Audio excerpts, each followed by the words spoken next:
What's up, everybody? It's Chase with Energy to Conquer. Today is day 14 of my experimental journey to see what I can do to get more energy. Today's my rest day. Was my scheduled rest day. Ended up making some modifications due to kind of tweaked my back on Thursday. I woke up Friday morning, so had a couple days of rest, but I did some things in between. But today is day 14. And so it's already 2 weeks. Hard to believe it's already 2 weeks into this. But today I want to talk to you about consistency. Consistency is the theme. I'm just out here this morning at my local middle school track. I come out here usually on Sunday mornings just to kind of plan my week, get an overall idea of my week for my business, and just kind of get an idea in my head of how my week's going to go while it's quiet and just me out here. But this morning I was thinking, and like the biggest struggle that I have had sticking with programs, any type of program really, but especially diet, well, not really diet, but fitness, even like training programs for work and different things, different courses I've done. But one of the biggest like obstacles and just pitfalls is inconsistency. And there's a lot of workout programs out there that's going to set you up to fail because they're trying to market to you to do, I guess, the least amount possible. And it doesn't matter the time frame of the workout, but it's the consistency of the workout that's setting you up to fail. Or at least that's my experience, but I think in general that's most people's experience. So if you see a workout program, or you're doing a workout program that advertises 3-4 days a week and that's it, I'd be leery. And it's not that you can't do those programs. I've done those programs, but you need to fill in the gaps. And personally I like 5-day or 6-day workouts. I like 5 days, and 5 days works because if you work a 5-day work week, usually you can do weekdays, then take off on the weekends, or you can do 6 days and just do whatever day, one day for a rest day, just a complete rest day on Sundays. But the reason for that is, for me, is when I've got gaps, like I can't get in a habit, I can't get in a rhythm. So if I'm going to do a workout, and I do a workout at, let's say, at 4 o'clock every evening, like I just know at 4 o'clock that's what I'm going to do. There's no questioning, there's no doubt. There's just like, oh man, I got to go work out today. It eliminates all that. It's not like, today's a rest day, I don't have to work out, I'm glad. Like it just eliminates that whole mental conversation. It's like, oh, it's 4 o'clock, this is what I do, this is what I'm going to do. There's no negotiation or no negotiating with myself. There's no dreading, there's no drudgery, there's none of that. It's just like, this is 4 o'clock, this is what I do. Now the other problem that I do struggle with still is, I'm a little bit better, but is trying to get consistent on the time frames. So if you're going to work out at 4 o'clock, work out at 4 o'clock every day. And sometimes it's not always possible. I run a business, sometimes it's not always possible. And mine's usually sometime during the day. I do use it to break up the middle of my day. So sometimes it's late morning, sometimes it's late afternoon, just depending on what I have going on. And I've got to get more consistent with that and stick to that schedule. But overall, I'm still doing it every day. And I've done programs where it's been 3 or 4 days, and they're so hard because, am I working out today? Am I not working out today? And then you start looking forward to the not working out today. Then you start looking at the days where you're supposed to work out and you're like, shit, I got to work out today. So you start dreading it, and you're creating this whole mental conversation. Or at least that's what it works for me. So the more consistent you can be, the easier you're making this on yourself. And there's, I think it's called the 4 stages of learning. And I'll go through this, but then I'll kind of break it down. But the first stage of learning is you don't know what you don't know. And then the second stage is you know what you don't know. So basically you become aware of the things that you do not know. So first stage, you're completely ignorant. Second stage, okay, well now you're aware, but you still don't know. You know what you need to know, but you don't know it. And then the third stage becomes, okay, well now you know, but it's not automatic. Like you have to think and concentrate really hard, like whatever it is. And the fourth stage is going to be, you know it, and it's automatic. So it's a subconscious. You don't even have to think about it. And the example to explain this is a kid tying their shoe. So when you're 1, 2 years old, kid don't even know they need to tie their shoe. Their shoe's untied, like they're completely unaware that they even need to know to tie their shoe. They're completely unaware that their shoe even needs to be tied when it's untied. Then as they get older, you know, they start realizing, you know, probably toddler phase, they start realizing, oh, my shoe's untied. Can you tie my shoe? You know, they know there's a problem, but they don't even know how to fix it. So they just go to somebody else. Okay, identify, okay, there is a problem, somebody needs to fix this. The second stage is, okay, well, they start learning to tie their shoe. Or the third stage, sorry, this third stage is, okay, you know, but it's not subconscious, right? So you're having to concentrate and focus on it. So then the kid is like, they're trying really hard to tie their shoe, and it's like they screw up 4 times, and it's just like super concentration, nobody talk, nobody look at me, trying to tie my shoe. Like, that's the third stage of learning, where you know, but it's not subconscious. Like, you're having to concentrate really hard to make sure you get it right, and you're still going to screw up. But you know, as the kid gets older, by the time the kid's in 1st, 2nd grade, like, they're tying their shoe, they don't even think about it. You know, as adults, we can do 3 different things while we're tying their shoe. It's just muscle memory at that point. So it completely, you know it, and it's completely subconscious. You don't have to think about it. It requires no concentration. And the reason I give you that long example is, in your workouts, you've got to let your subconscious work for you. Like, your body adapts to habits. I think as human beings, we get in this place where we run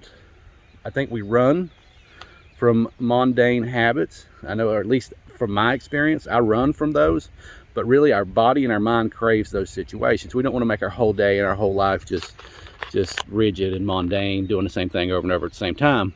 But there is things in our life where we do need that structure, and our body and our mind thrives in that structure. And workout is one of those things, because if it knows, you know, at 4 o'clock every day, this is what we do, like, you consciously have to think, like, you know, as you start building this habit, because the whole thing is building the habit, and really the subconscious, the habit, it's all subconscious, right? The whole subconscious game is just building the habits. It's kind of like getting in the car and putting on your seatbelt, and you don't remember putting on a seatbelt. It's getting in the car, driving to work. You've done it so many times.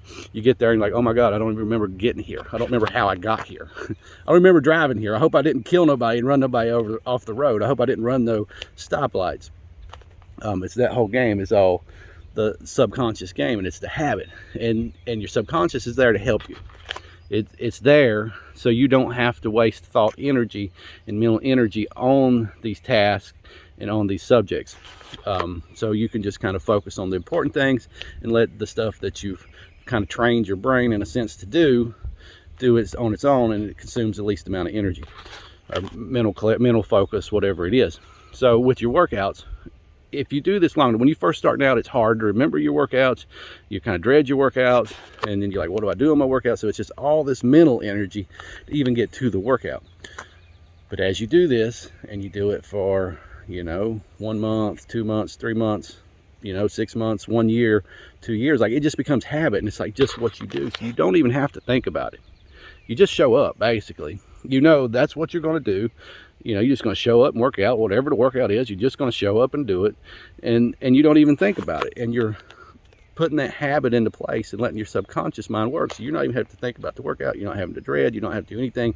You just show up, and it's what you do, right? And your brain, your biochemistry, you know, your subconscious plays such a huge role in your energy level, because it sends, I guess you probably, it ain't even, you know, maybe it's not your subconscious, but it's more of just your, I guess your nervous system. It sends, I guess, whatever chemicals you need, you know, to give you energy, to make you sleepy, to do all those things. So if you go to bed at the same time every night, you're going to get sleepy at that time when you're past it.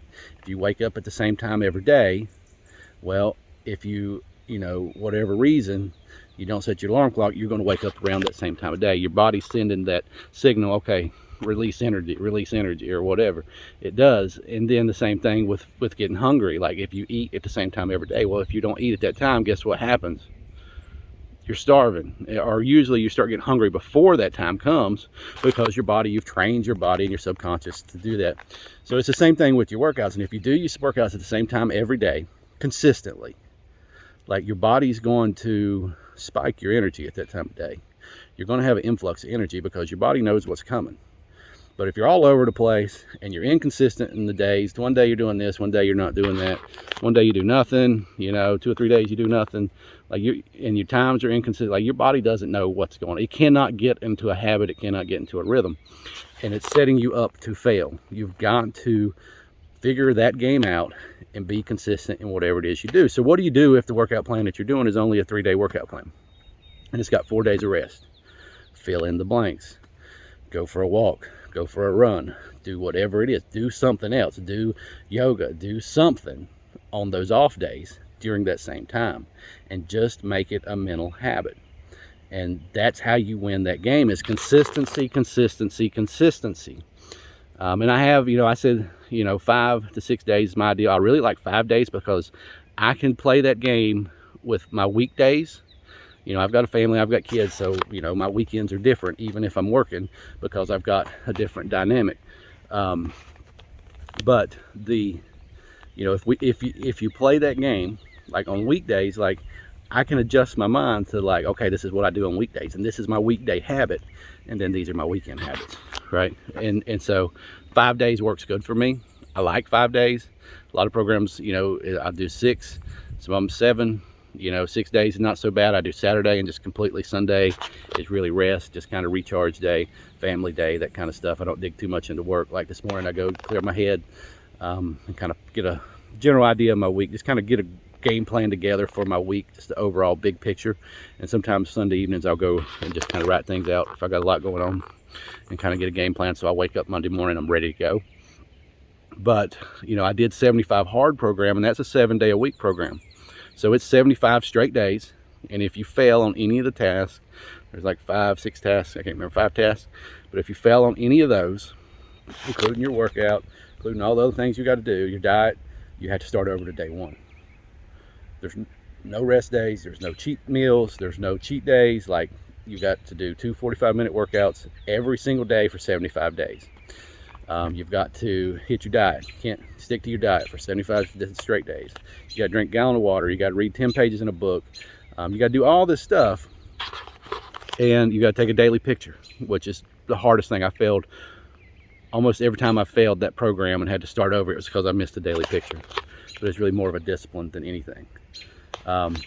So, no matter what happens in life, part of that program is to teach you that, regardless of what happens in life, like, you still got to show up. You can't control the circumstance. You're not always going to be able to control the weather.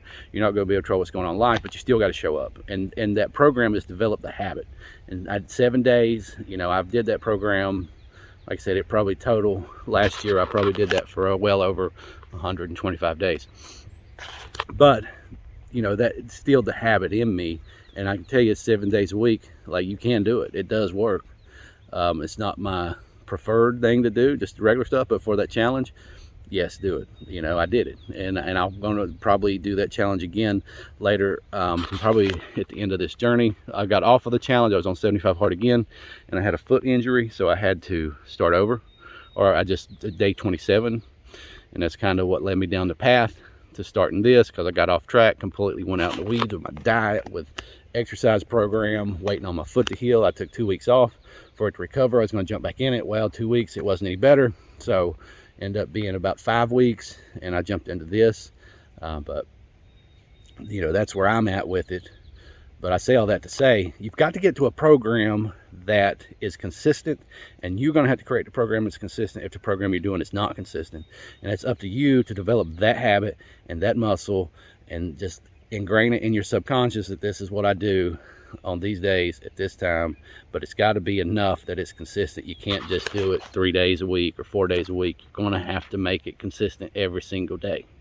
So anyways, that's all I have on that. Today's day 14, and I'll see you guys tomorrow. Tomorrow's day 15. I'm getting back on my workout program. I'm excited to jump back into that and just see where this journey takes us. Hope you guys have a blessed day.